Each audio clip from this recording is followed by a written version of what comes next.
Hello and welcome back to my studio. It's Lois here from Lois and Morgana Davidson Art, and today I'm going to be starting a new series looking at colour temperature with regards to watercolour painting, particularly loose watercolour landscape painting.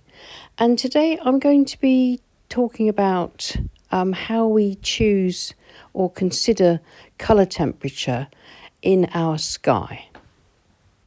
There's a lot of information online or in teaching videos, books, etc., etc., if you're interested in the subject, in going into it in depth.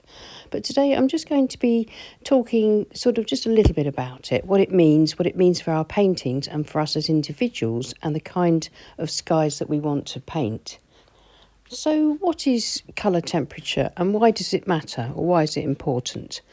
Well, colour temperature is a way of looking at and analysing colours and deciding whether they are cool or warm, for example. That's colour temperature in its simplest form.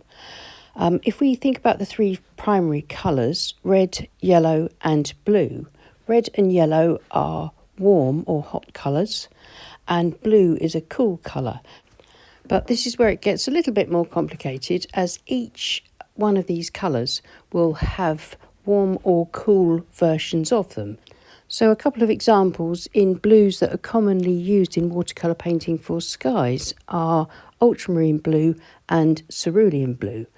With ultramarine blue, it's considered a warm blue because it has violet or reddish undertones, whereas cerulean blue is considered a cool blue because it has greenish or slightly yellowish undertones to it.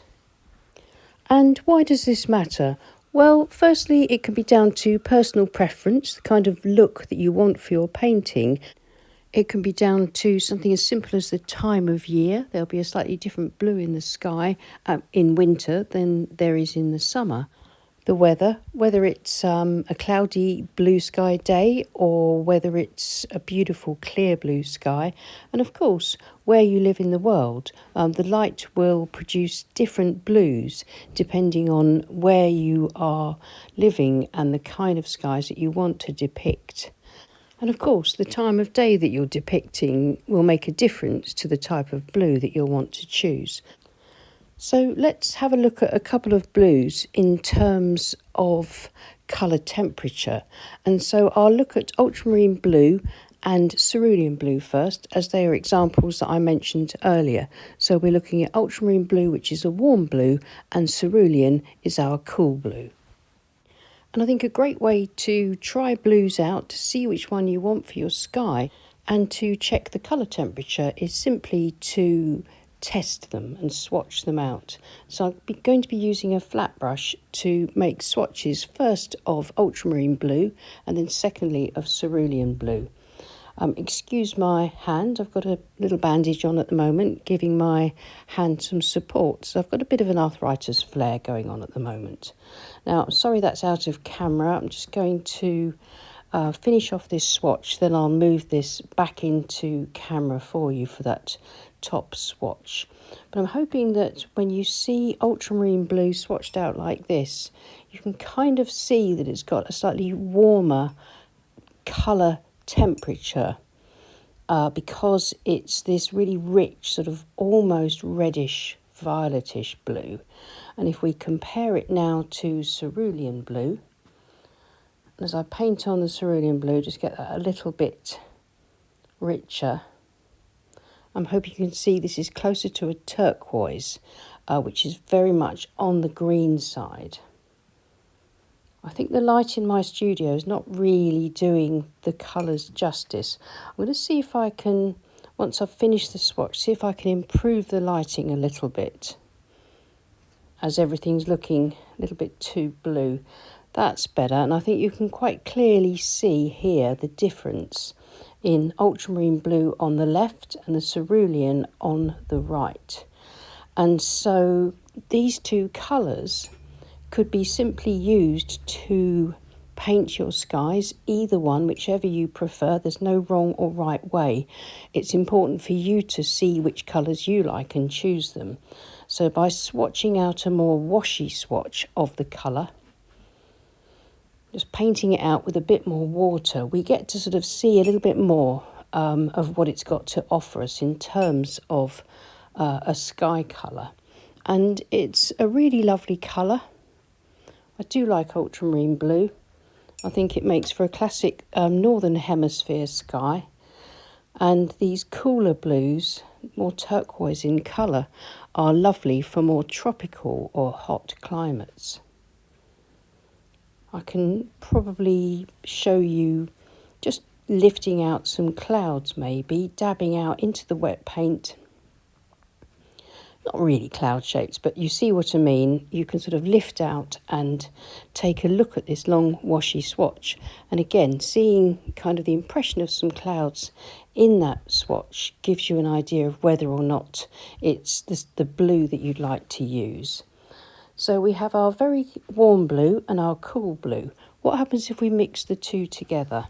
So this is roughly equal amounts of ultramarine blue and cerulean blue, and together they have kind of cancelled out their temperatures, if you see what I mean. We have a much more neutral blue. It's actually quite close to a cobalt blue, which is a neutral blue, which means it is neither on the warm side or the cool side. And I hope you can see that by mixing these two colours together, we actually produce a really interesting blue. So if you're looking for a really warm blue, ultramarine is a great choice, or French ultramarine. If you're looking for a cool blue, then cerulean blue, any of the phthalo blues will be a great choice. But if you want something that's fairly neutral, that's neither warm nor cool, then cobalt blue's a good choice, but you can combine a warm and a cool blue, and they kind of cancel each other out, so to speak, temperature-wise, and you'll end up with something much more neutral. So I hope that's been helpful as a way of sort of analysing blues in a very basic way for colour temperature, and then being able to change the temperature. So if you want to change the temperature or adjust the temperature of a warm blue, add a cooler blue to it. And if you want to adjust the temperature of a cooler blue, mix it with a slightly warmer blue. But I think the best thing to do is to maybe get out all of your blues and the back of an old painting or a sketchbook and swatch them out, combine them together, kind of do a bit of analysis as to whether they are warm or cool in your estimation, and discover the blues that are right for you, the ones that you feel drawn to, that you think really work well for your skies, and you'll find you'll come up with some really nice unique combinations this way that will work perfectly for your watercolour painting. If you enjoyed this video, then please click on the thumbs up button, and if you're not already subscribed to our channel, then I hope you'll consider doing so, as it really helps with our reach. And thank you so much to everyone that supports us on Patreon, and I'll see you again soon. Take care and happy painting. Bye.